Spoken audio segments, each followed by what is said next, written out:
And thus, the dawn of a new video. Actually, just turned the recording device on and then off. It's been like less than a minute. Yeah! Alright. So yes, I have actually quite a lot because of I didn't do them earlier, but let's read.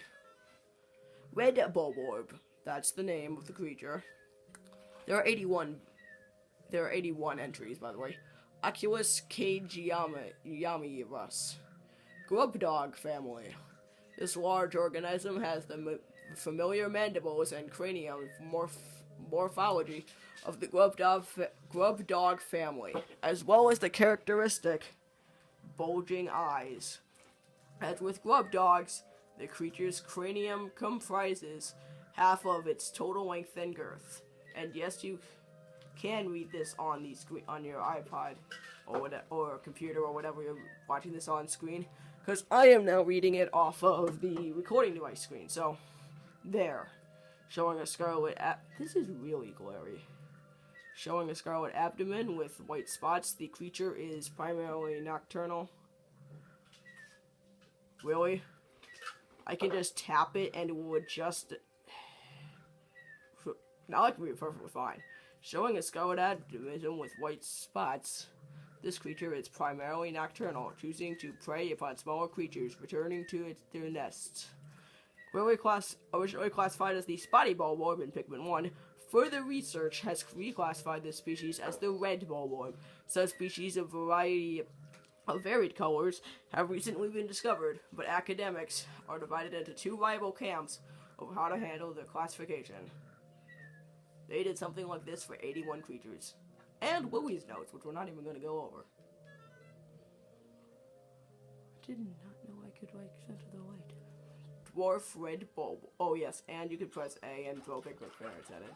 Go wild, my dwarf red bulb in. Bulborbs, whatever. Dwarf red bulborb. Pancerus pisudicillus rossus. That's pronounced correct.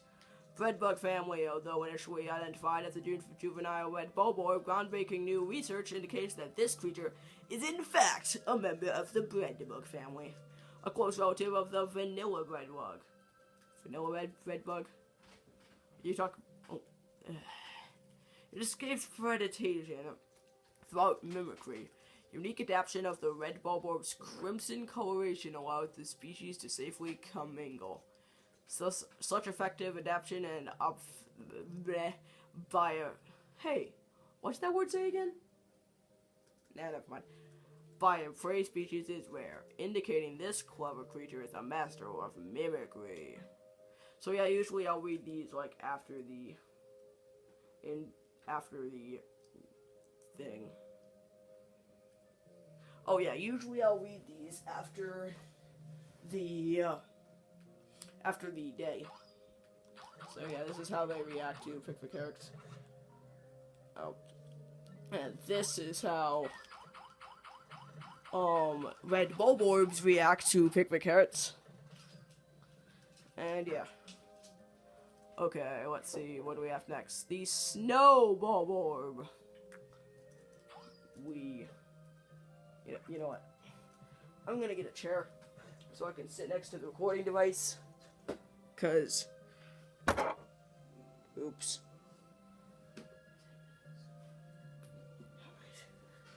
Okay, that's better.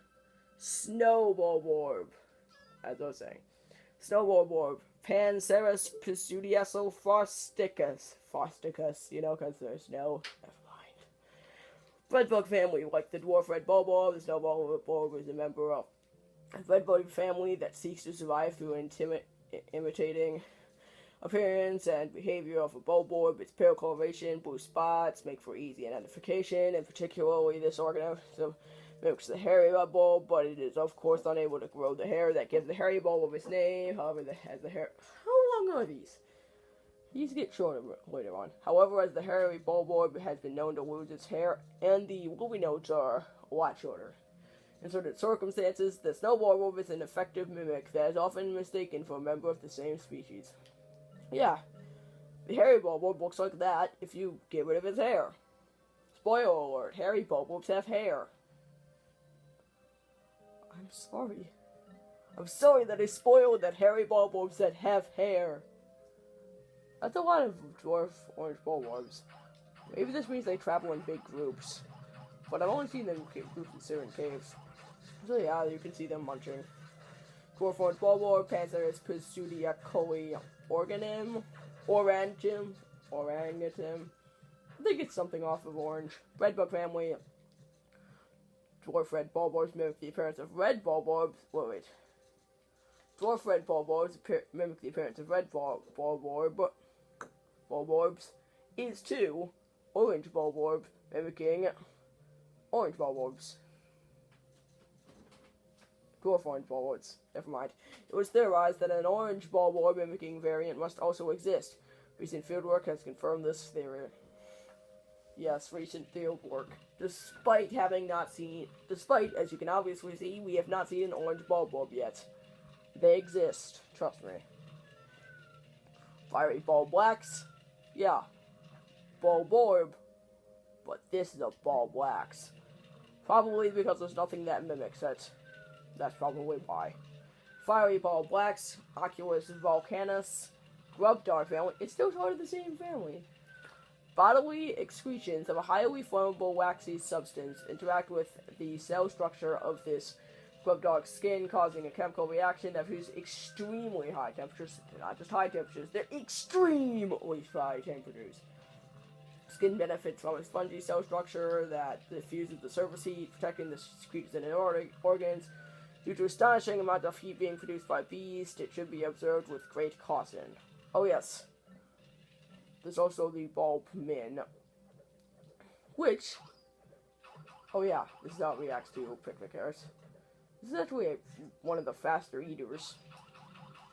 I want to take those guys out quickly. This is the fiery bulb legs. And unlike blue Pikmin, when they get in fire, fiery bulb legs get extinguished. So yes, in the first bulbin, Parasiticus Pikminicus. It's a parasite Pikmin, basically. It's in the Pikmin family. Loathsome creature is, in fact, a parasitic form of Pikmin that has infected a bulborb. Unlike Pikmin that nest in Pikmin onions, this parasitic relative spends its life inside the body of a host, usually a bulborb. Juveniles fall in line and mimic the actions of the parent until maturing to full independence by burying its root-like limbs into the nervous system of the host bulborb and fusing it with natural hormonal excretions. The bulbin is able to control virtually all of the host's bodily functions. However, the host's voracious appetite seems impossible to suppress. So yeah, it's impossible for even a Pikmin infecting a bulborb to stop it from eating. In fact, it actually makes it eat more. Also, for some reason, it's smaller. So yeah, first game we had the bulborb, the bulbear, which we have not seen yet, and the bulbwax. Now we have a bunch more different bulb kinds in the grub dog family, but they can't just add like a ton of different endings, so that's my theory to why there are 3 types. Fiery blowhog, Sus draconis. I gotta talk faster. Blowhog family, creature exposed, volatilis, whatever that means. Composed from its snout that combusts upon contact with air. Fire breathing ability is dependent upon the air to fuel ratio in its mouth, catalyst reaction within the expelled compound, and purification of the compound. Thus, it is highly unlikely such a complex process could cause the spontaneous explosion of a fallen blowhog. This process is also perhaps to avoid risk of spontaneous combustion in the belly of the live specimen. However, one should still treat a fiery blowhog with great care, even after its life functions have ceased. So, yeah. Withering blowhog, still a blowhog, except it actually blows. Withering blowhog, whatever. Blowhog family, withering blowhog. You might notice I'm skipping words, that to go faster. I don't need to say the withering blowhog is a close relative of the puffy blowhog, which we have not seen yet. So why are you mentioning it? Never mind. But its breath is significantly weaker. However, its breath does contain a withering plant hormone that causes flowers to instantly lose their petals. Yeah, it does more petal. It gets rid of flowers, like some leaves. Although its breath has not been studied in detail, analysis of the chemical compounds involved hold great promises to the biotechnology sector. Iridescent glint beetle. Yeah, we have not met the counterpart, the iridescent flint beetle. This is a glint beetle. Glint beetle family. Yeah, an entire family. Maybe, I don't know. Maybe flint beetle is actually in the glint beetle family. That would be strange. This variety of beetle consumes subterranean materials. Due to the fact that it rarely emerges above ground, sightings of this particular species are extremely rare. They also have chocolate in them. While minerals are this beast's primary source of food, the beetle itself does not have the ability to digest these materials. Instead, metabacteria living inside the beast's stomach chemically break down the minerals. The resulting purified metal is discharged. But rare metals such as gold and platinum crystallize onto the iridescent glint beetle shell, resulting in the beautiful laminated shimmer, which is its excuse to make it look special so that everyone knows. Oh yeah, it puts those down for us, so that everyone knows that it is treasure. Oh yeah, I keep forgetting to show how these react. This guy burns them.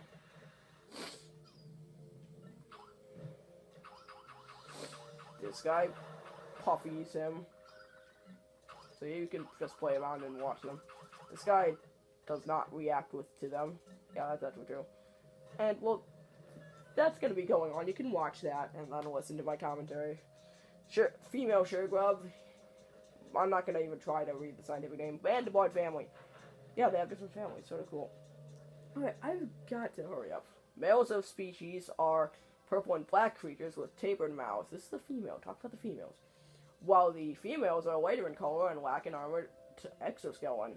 Thank you. As with most mandiblars, these creatures have regressed to the point where they have lost both legs and wings. They can be seen crawling around in the ground and are believed to feed on the vegetable extracts from the congealated fuels of expired Pikmin. Yay! The male suregrub male, Hemigira mandibusa, mandible family of the species is a male suregrub, lost both legs and wings. Male burrows into the soil and waits to ambush small creatures that pass by. This beast's mandibars can be dangerous, making creatures such as Pikmin easy prey. You can swarm them really fast to get rid of them really fast. GameCube viewer version of Pikmin 1, don't do that. Trust me on that one. Explain later when I have more time. You can just watch them do that. Shirwig, Mandibard, unusual for the genus. Flying mandibars have retained their wings. However, only the adult male of this species can fly. Females of this species spend most of their lifespan underground. They do not emerge for a period after They do emerge for a period after maturation to spawn, but never metamorphose. Yeah. So yeah, it doesn't say male or female, so there's no. But that's all male. The more you know. Useless facts about Pikmin. Cloaking burrow-nets. Burrow-net family. Snake-eye pattern on the beach shell is one of the most distinctive features of the burrow-net family. The red pattern of the cloaking burrow-net and the spikes around its mantle make it easily identifiable, while still making it a representative specimen of the burrow-net family. The shell on the cloaking burrow-net's back also provides a flame that fixes its muscle structure in place. It appears to give the creatures powerful needle-launching attacks, so get rid of the shell and it won't be able to actually attack you at all. It also protects itself. Oh yeah, I keep forgetting to do this. Stop taking a long time. That is because of the shell. So yes, the Ravenous Whiskerbill, you'll see how it interacts while I go and do this. Ravenous Whiskerbill or Whiskerbill family of this species of insect has only recently been discovered. Fully mature specimens have yet to be collected. No molting or metamorphosis has been observed during the observation period, making it unlikely that mature Whiskerbills will be encountered anytime soon. So these are not mature. Based on active predation by Pikmin, it is believed that the Whiskerbills' place in the food chain has not changed over time. Yeah, predation by the Pikmin is not hurting the Pikmin or the carrots. It feeds off berries. we'll see how these guys interact with the Pikmin while I read notes. This specimen is representative of an insect hybrid that uses... Oh, it's nice to see that because I usually skip a lot of fighting and I just kill. So yeah, as the actual Pikmin have no effect, but that's electricity can be deadly. Nice graphics though. This is originally a Game Boy game. Species is representative of insect hybrid that uses electricity in addition to glycogen for energy. Although difficult to confirm due to their microscopic size, even though they're as tall as you. Tiny hairs. Oh wait, the tiny hairs on the creature's legs. Alright, fine, I stand corrected. Friction that generates electric charge because of hair. Electric charge is possessed by the creature's internal, making a battery structure and then stores duous electrified field. As this field reaches critical level, surplus electricity is emitted, resulting in a low voltage current that is transmitted between species. Specimens, it can shock other creatures in the immediate vicinity.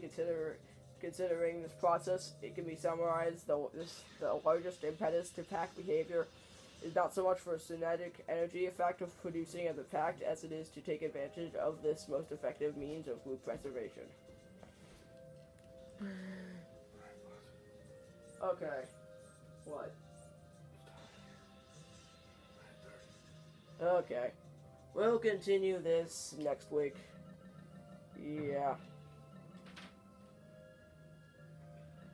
I just have to remember that I was on the anode beetle. Next, we'll continue with the Super Snitch Bug. One of the many reasons the Pokephone is the second most useful item. Man, reading descriptions is hard. So, bye.